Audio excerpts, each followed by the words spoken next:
À l'entame de mon propos, veuillez me permettre d'exprimer ma joie d'être à Léo ce jour pour la célébration de la 25e édition des journées promotionnelles des tubercules de la Sicile.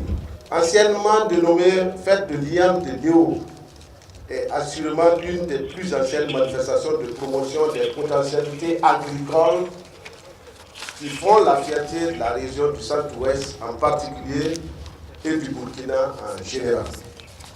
Dans notre pays, les plantes à racines et à tubercules, la patate douce, le manioc et l'iam ont toujours eu une place importante dans le système agricole de l'alimentation des populations. Dans la province de la Sicile, la production des trois spéculations est passée de 26 400 tonnes en 2016 à environ 40 000 tonnes en 2018, soit 28 850 tonnes de patates, 8 900 tonnes d'igname et 5 600 tonnes de manioc. Au plan national, la Sicile vient en deuxième position après la province du Numbiel en matière de production d'igname. Pour la patate douce, elle vient en tête de file avec 25 800 tonnes en 2018 devant le Kénédou.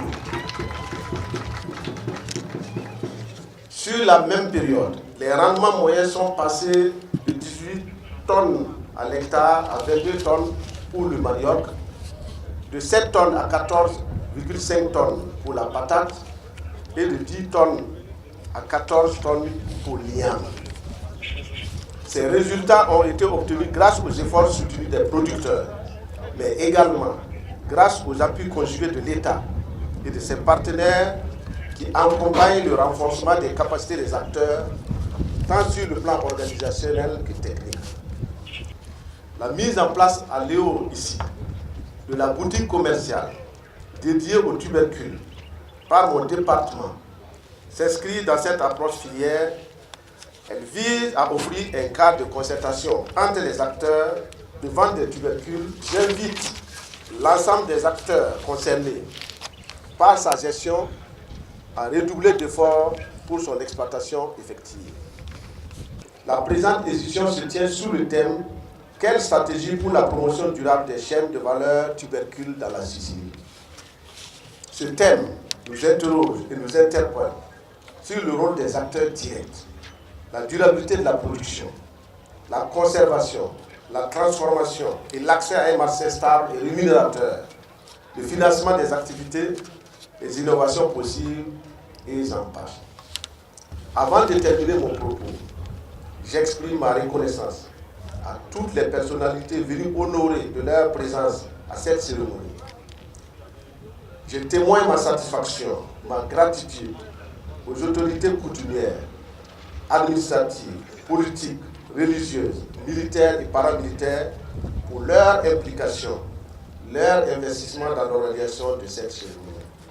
Mes remerciements bien nourris aux braves filles et fils de la région du Centre-Ouest en général et en particulier aux vaillantes populations de la commune de Léo pour la grande mobilisation et l'accueil fraternel dont elles ont fait montre. Sur ce, je déclare ouvert la 25e édition des journées promotionnelles des tubercules de la Sicile.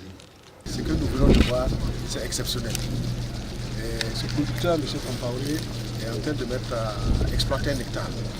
Avec un hectare, il arrive à produire déjà, à faire ça fait depuis avril qu'il fait trois productions. Il a produit 2 fois le maïs, ensuite il est en train de produire des légumes. Et là, c'est un modèle à partir duquel il faut s'inspirer. Imaginez-vous que si nous arrivons à produire du maïs 3 fois dans l'année, avec un seul producteur arrivait à produire au moins 15 à 20 tonnes dans l'année. Si nous mettons cela à l'échelle à 300 000 producteurs, faites le calcul, vous allez voir, on va combattre l'insécurité alimentaire. Puis on constate aussi que le producteur, au-delà même de la production des légumes, des céréales, il a innové en intégrant la pisciculture dans son exploitation. C'est-à-dire que le bassin qui recueille l'eau. À l'intérieur du bassin, il y a une façon qu'il a mis. Ce qui veut dire qu'il y a la combinaison de plusieurs techniques, plusieurs spéculations qui font que cette exploitation est réellement un modèle et est une exploitation rentable qu'il faut vraiment s'en inspirer et qu'il faut voir dans quelle mesure on peut mettre à l'échelle.